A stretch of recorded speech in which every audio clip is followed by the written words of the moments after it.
तो चलिए आज का सेशन हम स्टार्ट कर रहे हैं। और जो लोग भी चैनल पे पहली बार आए हैं चैनल को सब्सक्राइब कीजिएगा। और यदि इस क्लास का आपको नोट्स चाहिए तो मैं टेलीग्राम चैनल में इसका नोट्स डाल दूंगा। आप लोग टेलीग्राम चैनल को ज्वाइन करने के लिए डिस्क्रिप्शन बॉक्स में जाएं और वहां से आप इसे ज्वाइन कर सकते हैं। सबसे पहले हम समझते हैं कि इसमें क्या समझना है, गुप्त काल को स्वर्ण युग क्यों कहा गया है। ये जब हमारा ये टॉपिक कंप्लीट हो जाएगा उसके बाद हम कुछ एमसीक्यू करेंगे और उसके बाद आपको क्वेश्चन मिलेगा जिसे आपको करना है। तो देखिए, गुप्त काल को स्वर्ण युग क्यों कहा गया है। किसी भी काल को स्वर्ण युग हम तब मानते हैं जब उसमें कुछ हम पॉइंट्स को देखते हैं, जैसे कि उसमें राजनीतिक स्थिरता हो, आर्थिक समृद्धि हो, कला साहित्य विज्ञान का विकास तेजी से हो रहा हो, जनता के जीवन में सुरक्षा ज़्यादा हो, सुख ज़्यादा हो। यदि ये सारी बातें फुलफिल हो रही है तो उस काल को हम स्वर्ण युग के नाम से जान सकते हैं। तो भारत में यह स्थिति स्पष्ट रूप से सबसे पहले कब देखी गई। यह स्थिति देखी गई 320 से 550 ईस्वी में। ये जो समय है 320 से 550 ईस्वी का, ये है गुप्त काल का समय।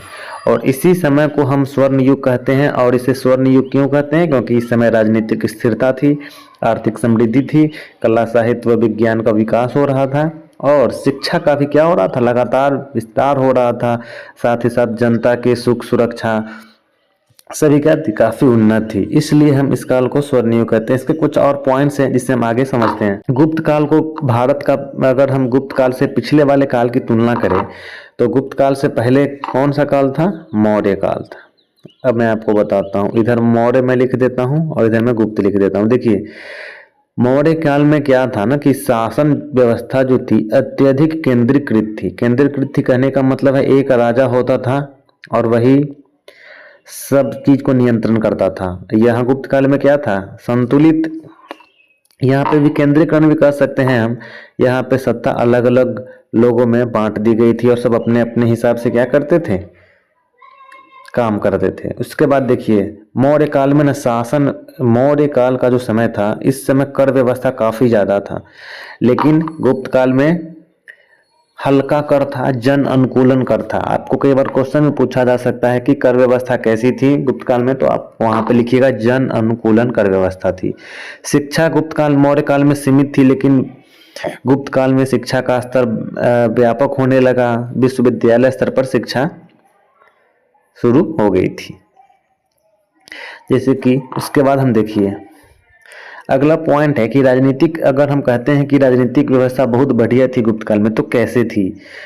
तो गुप्त काल में जो राजनीतिक व्यवस्था थी वो मजबूत थी लेकिन उदार शासन थी। मजबूत थी लेकिन उदार शासन थी। राजा जो थे वो न्यायप्रिय थे। मतलब क्या था, न्याय के लिए किसी भी शर्त पर वो जा सकते थे। स्थानीय शासकों का भी अधिकार था उस समय। जनता पर अनावश्यक दबाव वो लोग नहीं डालते थे। जैसे कि एक उदाहरण से आप समझ सकते हैं कि गुप्त जो राजा थे वो खुद को धर्म का रक्षक मानते थे, वो अत्याचारी शासक नहीं थे। इसलिए भी हम कह सकते हैं कि स्वर्ण युग में इनको हम देख सकते हैं। और जहाँ डर नहीं होता है वहाँ विकास होता है, यही गुप्त काल की आत्मा थी। इसके बाद है कि आर्थिक व्यवस्था। यदि हम फिर कहते हैं कि आर्थिक व्यवस्था बहुत बढ़िया थी उस समय लोगों की, तो हमें इसको थोड़ा एक्सप्लेन करके समझते हैं। देखिए, उस समय कृषि बहुत ही उन्नत थी, व्यापार का विस्तार था। व्यापार भारत से रोम तक, मध्य एशिया तक होता था। सोने के जो सिक्के थे वो काफी प्रचलन में थे, जिसमें दिनार मुख्य था। गुप्त काल में सबसे ज्यादा स्वर्ण मुद्रा प्रचलन में थी। किसान खुश थे, व्यापार बढ़ता था, राज्य समृद्ध होते थे। इसलिए स्वर्ण युग केवल उपमा नहीं, यह एक सत्य भी है जो आप देख सकते हैं कि आर्थिक व्यवस्था कितना बढ़िया था यहाँ का। उसके बाद है साहित्य को समझिए। अजंता की गुफाएं थी।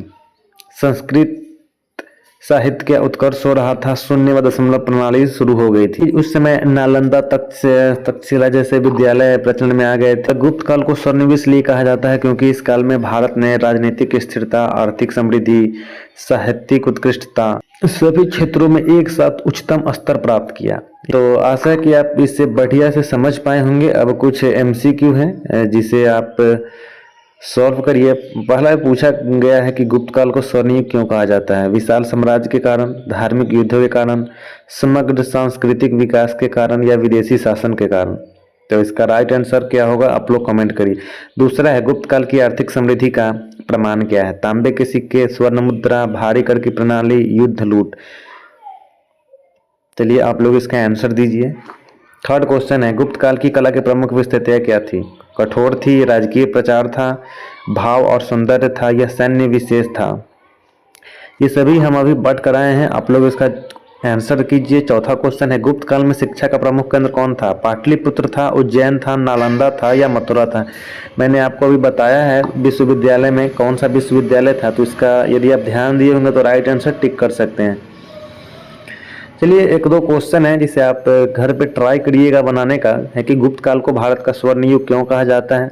इसको आप यदि आप लिख पाते हैं बढ़िया से तो आप आशा है कि इसको समझे होंगे। उसके बाद है कि मौर्य काल और गुप्त काल की तुलना कीजिए। मैं मौर्य काल और गुप्त काल के बारे में 3-4 पॉइंट बताया हूँ, और यदि आप शुरू में पढ़े होंगे तो आप इसका आंसर दे सकते हैं। फिर एक लास्ट क्वेश्चन है कि गुप्त काल के वैज्ञानिक एवं शैक्षणिक योगदान को आप लिखिए।